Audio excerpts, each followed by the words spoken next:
Hello friends, আমি অজিত। তোমাদের সবাইকে সকাল ম্যানে স্বাগত এবং সর্বপ্রথম সবাইকে জানাই জয় মোহনবাগান। আজকের ভিডিওটা একটু আলাদা রকম। আজকের ভিডিওটা হচ্ছে সিএফএল এবং আইএফএ ম্যানেজমেন্ট যে অসম্ভবটাকে সম্ভব করে দেখেছে সেইটাকে নিয়ে ভিডিওটা বানানো। ফার্স্ট হচ্ছে দেখো কি কি অসম্ভবকে সম্ভব করে দেখিয়েছে সিএফএল ম্যানেজমেন্ট এবং আইএফএ ম্যানেজমেন্ট। ফার্স্ট হচ্ছে দেখো, একটা টিমের ডাক্তার ছাড়া কি করে তাদেরকে, ডাক্তার আমার সাইড বেঞ্চে নেই, সেকে কি করে পারমিশন দিল মাঠে খেলার জন্য। এটা হচ্ছে আমার কাছে ফার্স্ট, মানে অসম্ভবকে সম্ভব করে দেখানো। সেকেন্ড হচ্ছে এটা রুলসের বাইরে ভাই, এটা রুলসের বাইরে, নিজস্ব কোনো ডাক্তার না থাকলে পারমিশন দেওয়াই উচিত না খেলার। সেকেন্ড হচ্ছে দেখো, নিজস্ব কোনো অ্যাম্বুলেন্স মাঠেতে নেই, ভাড়া করে আনতে হচ্ছে বাইরে থেকে। থার্ড হচ্ছে দেখো, তার নিজস্ব ডাক্তার নেই জানা সত্ত্বেও কিন্তু আমি কেন আমার ডাক্তারকে পাঠালাম না, সে যখন 10 মিনিট মাঠের মধ্যে পড়ে আসি। এবার আসছি মেন পয়েন্ট। একটা কাল সবাই জানে যে মোহনবাগান এবং রেলের ম্যাচের যে সিএফএল ম্যাচটা ছিল, সেই সিএফএল ম্যাচে মোহনবাগান প্লেয়ার হচ্ছে মার্শাল কিস্কু এবং রেলওয়ের প্লেয়ার তারাক ইমরানের একটা ট্যাকেল হয়। সেই ট্যাকেলে তারক ইমরানের কিন্তু বাঁ পায়ে একটা ইনজিওর্ড হয় ভাই। সেই ইনজিওরটা কি করে রিকভারি করা হয়েছে না, ইনজিওরটা রিকভারি হচ্ছে ছাতা দিয়ে। বললাম না, অসম্ভবকে সম্ভব করে দেখিয়েছে আইএফএ ম্যানেজমেন্ট এবং সিএফএল ম্যানেজমেন্ট। এরপরে আসছি মেন পয়েন্টগুলো। এরপরে আসছি কলকাতার ম্যাক্সিমাম ঘরের লোক কিন্তু সিএফএলটাকে নজর রাখে ভাই। তারা দেখে সেই সিএফএল দেখে কিন্তু অনেক তরুণ প্লেয়ার তারা মাঠে আসার জন্য আগ্রহী হয়, কিন্তু তারা এই সব ম্যানেজমেন্ট বা দুরব্যবস্থা দেখলে নিশ্চয়ই তাদের বাবা মা এবং তারা নিজেরাও আগ্রহী হবে না ভাই সিএফএল খেলতে আসে। এর ফলে কি হবে, আমরা অনেক তরুণ প্রজন্ম ভাই হারাবো। ঠিক আছে, এরপরে আসছে যে অনেক স্টেট বা অনেক ফ্র্যাঞ্চাইজি কিন্তু সিএফএল ম্যাচের দিকে নজর রাখে। তারা অনেক প্লেয়ারকে নিয়ে আসা, তাদের তাদের ফ্র্যাঞ্চাইজিতে খেলানোর জন্য আগ্রহী হয় এবং নিয়ে আসে ভাই।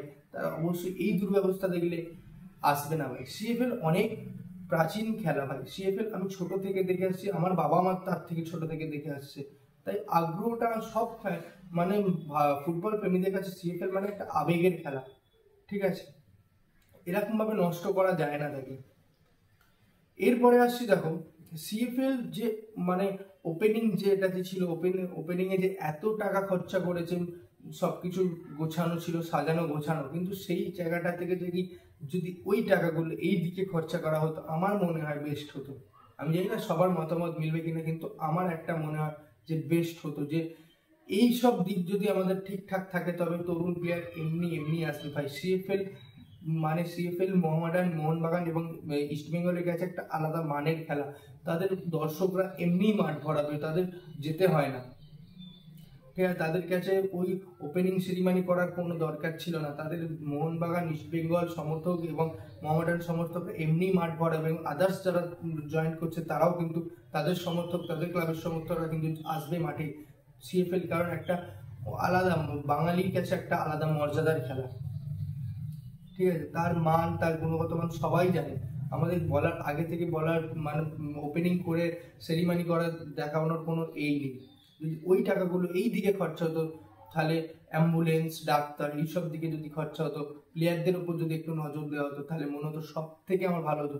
আমি জানি না আমার মতের সাথে সবার মিলবে কিনা, তবে জানিও সবাই যদি ভালো লাগে এই জিনিসটা যদি করা হতো তাহলে কেমন হতো।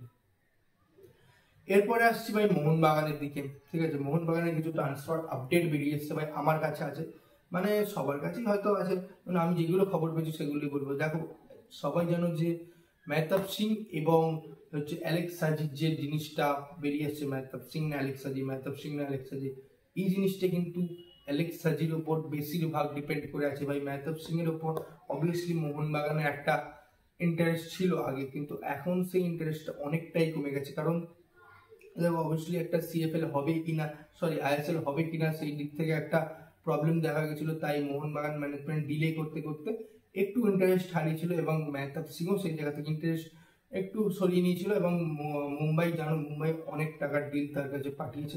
অবভিয়াসলি হয়তো মেহতাব সিং নাও আসতে পারে, অ্যালেক্স সাজির ওপর কিন্তু মোহনবাগান এখন বেশি ইন্টারেস্ট শো করছে, এবং হয়তো সবকিছু ঠিকঠাক থাকলে অ্যালেক্স সাজি আসতে পারে মোহনবাগানে, এবং সেটা জানা যাবে হচ্ছে 19 থেকে 20 তারিখের মধ্যে। এই 19 তারিখ থেকে 20 তারিখের মধ্যে তোমরা পেয়ে যাবে, আর তার আগে যদি আমি জানতে পারি অবশ্যই জানিয়ে দেবো। ঠিক আছে, এরপরে আসছি দেখো, আমাদের অপোনেন্ট মানে হচ্ছে আমাদের অপোনেন্ট টিম সেটা হচ্ছে ইস্টবেঙ্গল। ইস্টবেঙ্গল কিন্তু আমার দেখে মনে হচ্ছে যে সিএফএল এর ফার্স্ট সিএফএলটা জেতার জন্য ভাই বিশাল পরিমাণে আগ্রহী। কারণ দেখো সিএফএল এ ফার্স্ট ডার্বি আছে 19শে জুলাই, সেই জন্য টিম তৈরি করছে তারা। সিনিয়র প্লেয়ার থেকে প্রভাত লাগরাকে কিন্তু সিএফএল এর জন্য সাইন করিয়ে নিয়েছে। তাই অনেক এবার আরো দুটো প্লেয়ারকে সিএফএল এর জন্য মানে সাইন করিয়েছে। আমি তার নামটা ঠিক জানি, নামটা জানলে বলে দেবো। কিন্তু ইস্টবেঙ্গল অবভিয়াসলি ভাই ফার্স্ট ডার্বিটা জেতার জন্য ভাই আগ্রহী আমার মনে হচ্ছে। অবভিয়াসলি আমি দেখতে চাই যে আমি অপোনেন্ট টিম মানে আমি মোহনবাগানকে সাপোর্ট করি বলে সবসময় চাইবো যে ইস্টবেঙ্গল হারুক বা এ করুক বাজে টিম বানাক, সেটা নয় ভাই। আমি চাই যে মোহনবাগান ইস্টবেঙ্গলের যে পুরোনো ডার্বি সেটা ফিরে আসুক ভাই। এখন তো এই 3-4 বছর ডার্বি বলে মনে হতো না, ঠিক আছে, কিন্তু এই বছর আমি ভাই বিশাল পরিমাণে ইন্টারেস্ট ভাই সিএফএল দেখার জন্য 100% সিএফএল দেখার জন্য। CFL derby, ISL derby, Durand derby যাই হোক দেখার জন্য ভাই বিশাল পরিমাণে আগ্রহী। অবভিয়াসলি ইস্টবেঙ্গল ভালো টিম বানাক এবং মোহনবাগান সব টিম যেন, মোহনবাগান, মোহামেডান, ইস্টবেঙ্গল সব টিম যেন, বাংলার সব কটা টিম যেন দাপিয়ে আইএসএল খেলতে পারে, এটাই আমি চাই। ঠিক আছে, আজকের ভিডিও এতটুকুই আপডেট ছিল ভাই। যদি ভালো লেগে থাকে তাহলে অবশ্যই চ্যানেলটা লাইক, শেয়ার এবং সাবস্ক্রাইব করে যাবেন এবং পরে দেখা হচ্ছে পরের ভিডিও। চলো।